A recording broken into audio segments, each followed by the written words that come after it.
Hi, I'm Femi Okay. I'm Malika Bilal, and you're in the stream live on Al Jazeera and YouTube. Today, a stream update. Issues brought to us by you, our community. As the Bonn climate talks start, we're meeting journalists who went on an extraordinary voyage to Antarctica to investigate climate change. And then Al Jazeera's Kimberly Halkett tells us what to watch out for as US President Donald Trump tours Asia. But first, why are more than 600 refugees refusing to leave a prison in Papua New Guinea? Take a look at this video from Al Jazeera's online team.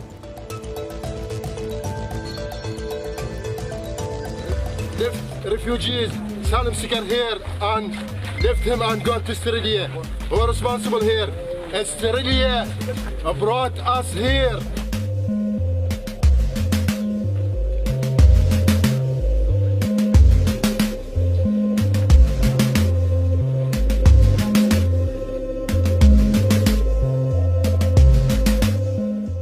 Guards, all the staff, they left the detention center.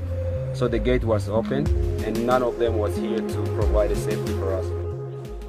Joining us with the latest details on this developing story from Sydney, Al Jazeera correspondent Andrew Thomas. Andrew, you've been reporting on this story for years. Now, the Australian government's idea was, how do we stop people from dying at sea who are arriving on boats? They're not being processed officially. It's all very unofficial. And there's a death toll as well. Going up to where we are now, 2017, this started around about 2013, would you say this has been a successful policy by the Australian government? Are they happy with how things are turning out right now? Well, they're obviously not happy about the current situation on Manus Island, but I think they would say that their policy's been a huge success. You've got to take this all back to where it began, 2008, 2009, 2010, going forward to 2013. In a way that hadn't happened to Australia before, boats of asylum seekers were arriving on a very regular basis, 2, sometimes 3 boats a day. Now, the numbers might not seem huge by international standards, but Australia has a relatively small population, and when you've got 50,000 people arriving unofficially, as the government here would say, by boats, and many of those boats indeed not getting through as well, and as you say, more than 1,000 people drowned when their boat sunk on the way to Australia. Something had to be done. There's a politics of this, of course, as well. There was an election in 2013. So the government came up with this tough policy which said that anybody arriving by boat to Australia would never get to stay in Australia. And more than that, they would be instantly deported. As soon as they arrived on Australian soil, they'd be put on planes and sent to either Papua New Guinea or to Nauru, where they would be processed to decide if they were genuine refugees or not. And if they were, then they would get asylum, but not in Australia, in either Papua New Guinea or Nauru or another country that Australia deemed fit to send them to, but they would never come to Australia. And that has been the consistent message all the way through from the Australian government, that they would never get to come to Australia.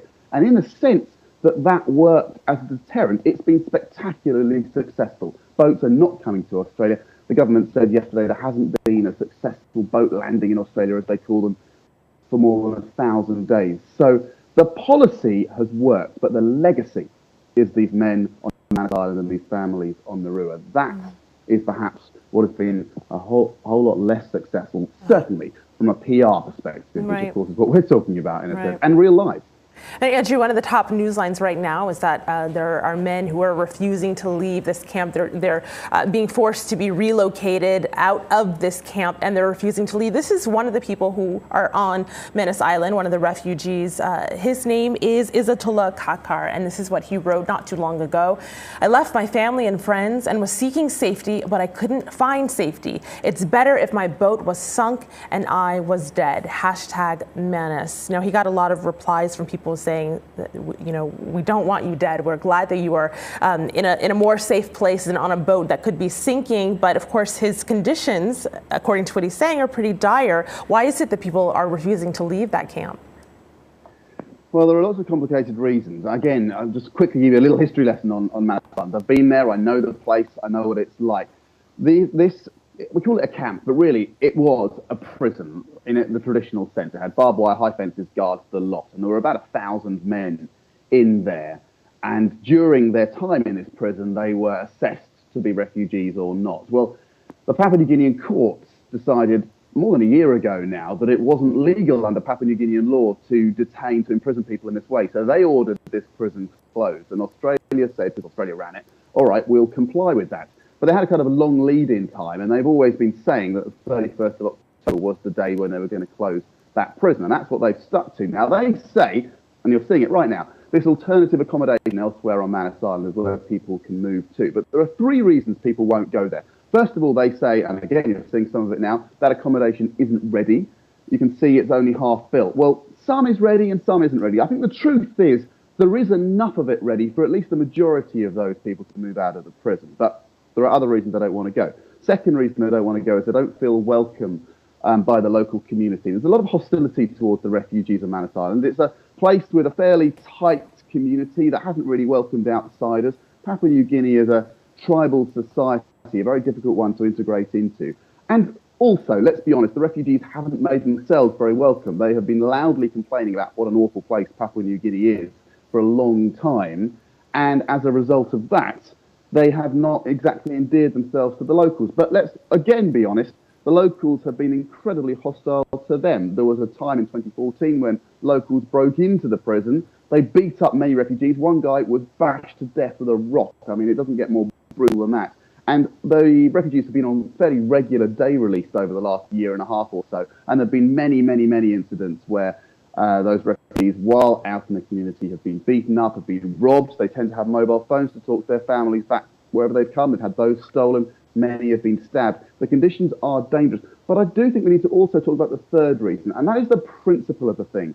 I talked to a refugee on Manus Island this week, and I said to him, let's be honest, it's partly about the accommodation, it's partly about fears, but is there a bit of principle here? Are you being a bit stubborn? You don't want to get pushed around by Papua New Guinea and Australia? And he said, absolutely, this is principle. We have had 4 years of our lives in limbo, not knowing what's going to happen to us, having to do what the Australians say, living in these horrific conditions. And Manus Island is not a pleasant place, I promise you.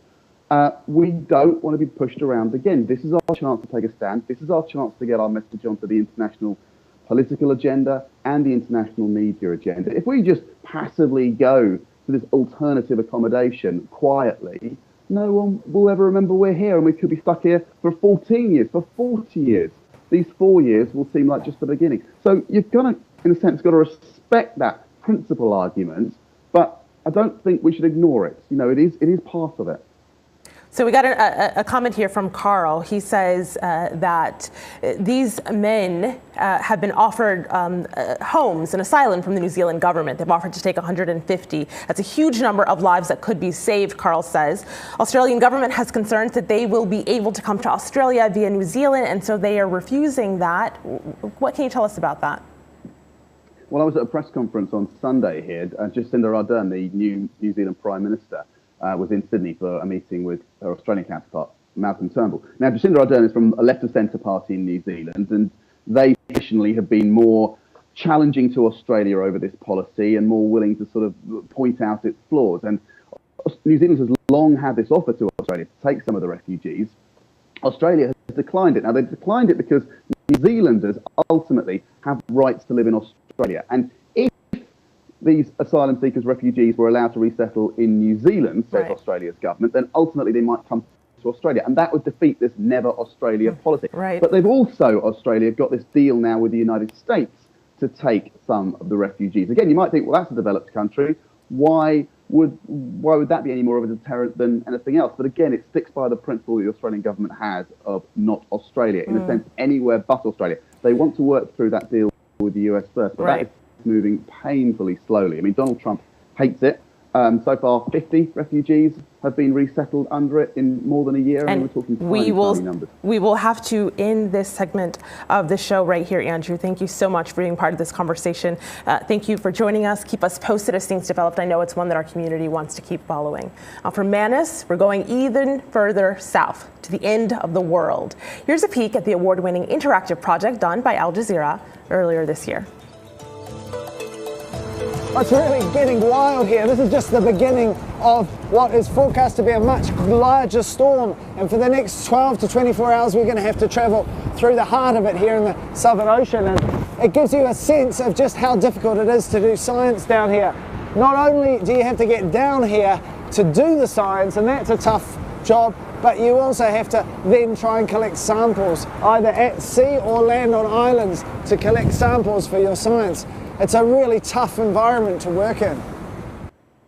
You just saw Tarek Baisley, who went on a month-long voyage to Antarctica to investigate climate change. Last week, the interactive he produced with Alaa Batena was honored by the Association of International Broadcasters. Congratulations, Tarek. He's here to share stories from his trip. Tarek, I want to start here with a tweet we got from Narbuth on your journey. He says, at the current rate and speed of climate change, how long do we have before the North Pole and the South Pole icebergs completely melt down? Now, I don't know if you can give us a specific number there, but based on what you saw in your journey, what do you make of this question?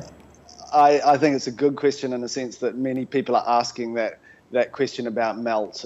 It's a huge white hole, if you like. It's the black hole. We simply don't know when it comes to trying to work out what's happening in the global climate, what's happening in Antarctica. There simply isn't enough data. There's not enough science being done down there to really understand. We know there's change, and we know it's happening faster than ever before, but how fast that's happening is really unclear. And why that's important is because it is such an enormous influencer of the global climate system. I mean, 90% of the world's ice is down on Antarctica. This is a continent that's larger than Australia, and it doubles every winter because it freezes up. Now, if that begins to melt, that has a huge impact on all the currents in the world's oceans, and that feeds into the food systems, to weather patterns, a huge and ongoing effect across the globe. So we don't know. We know it is melting. It'll be many millions of years, I would think, before we're completely ice-free, even if we carried on with our fossil fuel burning frenzy. But it is actually a very good question to consider, and one that the team I was with, there were 50 scientists on this particular vessel, and they were looking at melt, they were looking at temperatures of the oceans. So it was something they were really concerned about, looking at ice cores as well. Tarek, I want everybody who's watching this to be able to see your interactive project. And if they go to interactive.aljazeera.com, look for A Voyage to Antarctica. They can click through as they're listening to you. Let me just show this. This is you leaving port. What was your mission? There was a science mission, but what was your mission for a month for Al Jazeera? Well, really to document what was going on here. Now, it's very few science missions have quite as many scientists on board. We had people looking at air, ice. We had a submarine on board, so they could put a submarine down both to the sea floor and look at the interactions of animals down there. And in fact, they found some new interactions between starfish and fish that had never been seen before, and are pretty significant. They also put their submarine in under the lip of the glacier itself and saw some pretty remarkable melting there. We had a couple of helicopters on board, Zodiacs. So as we went around, and this was a journey of a month, where we covered thousands and thousands of kilometres all the way down the western side of Antarctica, across the Ross Sea, and then up the side of the peninsula to Chile. Samples were being taken. That never happens. Normally people go to one place, they do one experiment, they come back, or one or two experiments. So my job was to try and understand what these scientists were doing, a team from all around the world, and document it. And I was filing both for Al Jazeera News, but also this interactive we put together. There was an Earthrise special that ran on Al Jazeera English a little earlier this year, where we put all this together and considered some of the bigger implications of it. So my role really was there I was my own cameraman, reporter, trying to understand what was going on there. How did that go down, Tarek? Oh, look, it was a fantastic opportunity, not only to go to a place in the world that, frankly, nobody goes to. Some of these sites we went to, we visited one of the volcanoes right on the edge, Mount Saipal, absolutely extraordinary volcano, and on the side of that was a Delhi penguin colony. So we went to some absolutely remarkable places, but I also had the world's best guides. These were PhD post-grad scientists who were deeply immersed in their particular aspect of science, and I could sit on their shoulder and say, why are you drilling here? What are you taking there? What's that piece of lichen on the rock? You know, what's this bird I can see on the bow? Absolutely incredible guides. And then, you know, the photography that I did and the videography I did down there gave me a massive appreciation for the producers of things like Blue Ocean, the kind of wildlife video and cameramen. I mean, just extraordinary, particularly in what can be pretty harsh conditions. And of course, your photography was good because you shot penguins. And so online, when we tweeted that out, a little picture of what that looks like got pretty big response. And it prompted things like this tweet from Simple, who says, what are various solutions as to how humans can help preserve Antarctica, reduce the effects of enhanced climate change on it? Well, I mean, it's that big thing, isn't it? We need to cut our greenhouse gas emissions. We need to stop burning fossil fuels. That we know, if we do it fast enough, will stop the planet's warming cycle that we're in at the moment. It's as simple as that. And I every year, and I've reported on climate change for many years now, every year we have the COP, the UN climate talk starting. They began this week in Bonn just a few hours ago. But we talk about climate emissions reductions. Actually, year on year, we produce more and more and more emissions. We haven't actually faced up to the issue, which is a lot of our creature comforts need to go if we're going to preserve the equilibrium on the planet at the moment. And as much as we talk about it, actually the actions in many, many countries, many people don't match those good intentions. Tariq, I just want to show our viewers a little clip that you did, and it's a 360 view, which is part of the fun of interactive, that you get to see so much more, plus penguins. Have a look. Well, if you're seeing me, you're looking on the wrong side of this 360-degree video, because around the other side is a baby albatross chick, one of tens of thousands living on this island. It's a sub-Antarctic island just off the bottom of Chile, very near to Cape Horn. We've been granted special access to come here and see some of the birds that are on this island. I'm with a group of scientists that are travelling around Antarctica to do a number of surveys of different species, one of them being bird life like this beautiful, fluffy albatross chick.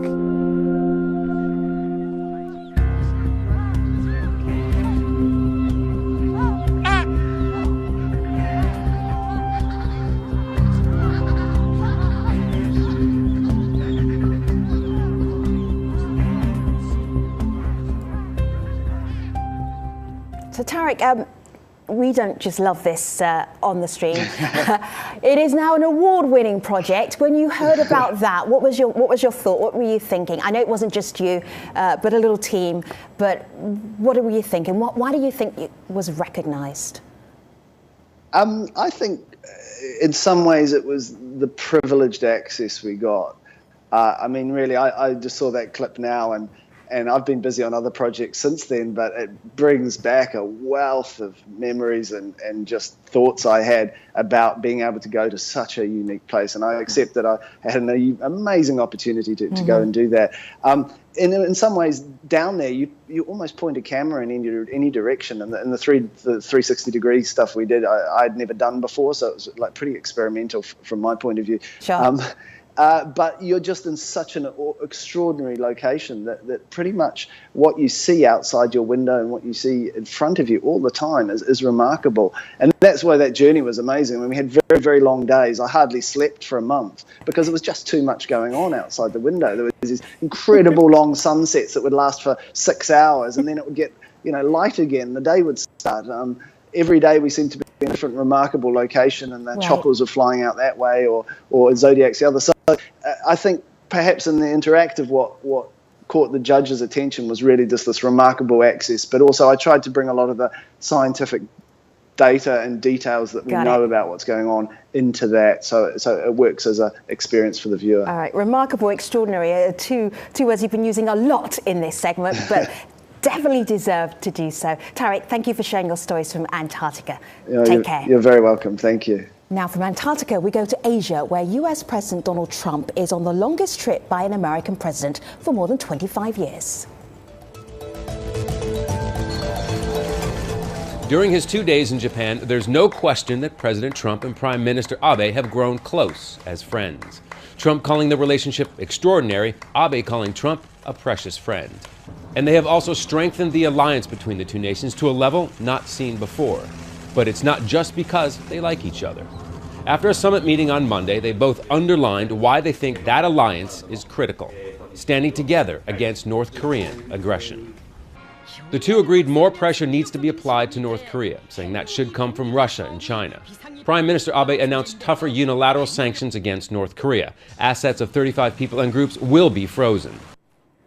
With us on set, we have Kimberly Halkett. She's just joined us. She's Al Jazeera's White House correspondent. Welcome, Kimberly. Thank you. I am just looking here. Trump will spend 9 days visiting Southeast Asia, started in Hawaii, ending up in the Philippines.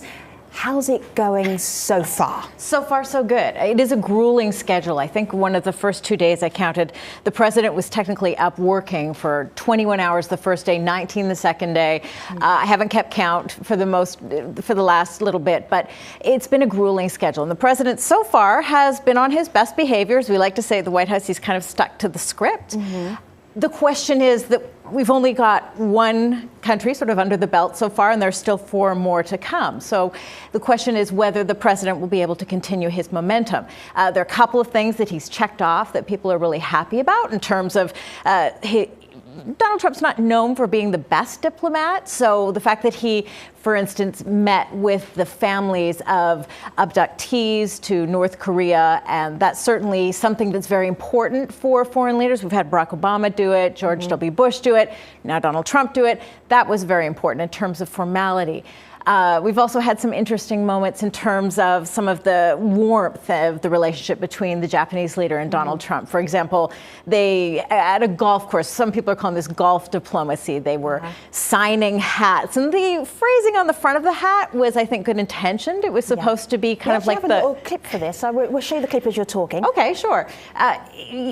Many people remember Donald Trump often wears this red hat, Make America Great Again. It's a hashtag even, MAGA. So I think that there was sort of a thought in Japan, perhaps, that it would be nice to have a similar hat and build off of this. But the phrasing was a little bit awkward. It was Donald, Shinzo, make alliance even greater. It came off as a little bit forced, and it was a little bit funny. But, you know, as far as visits go, if that's your biggest problem, you're doing okay. So here's what a couple of people in Japan are letting us know about the trip. This is Aoki, who says, a lot of people in Japan think that Trump is just a racist. And I didn't like the fact that he came into Japan through the U.S. airbase in Tokyo. Another person writes us in about what you called the golf diplomacy. He says he's coming to Japan to play golf and eat beefsteak with Prime Minister Abe, isn't he? And this is what President Trump tweeted. A picture of him, a little video, Twitter video of him playing golf with the Prime Minister and a prolific golfer, a Japanese professional golfer. Although they didn't keep score, apparently. Probably a good thing with the pro right there. But what's underlying all of that? This has been framed by the White House as really, for the whole visit, in really 2 parts. One is security, because hanging and looming over all of this is the dark cloud that concerns all of these Asian countries, and that is aggression by North Korea. That is a concern. That is a fear. So certainly that is one of the key things that is sort of the underpinning of all discussions. The other is really kind of an economic front. This has more to do with the United States in many ways. We heard this on the campaign trail. Donald Trump repeatedly said there's a trade deficit when it comes to a number of nations, of Japan, China. These are going to be some of the uncomfortable moments that will be coming ahead. One thing we should look forward to, Kimberly.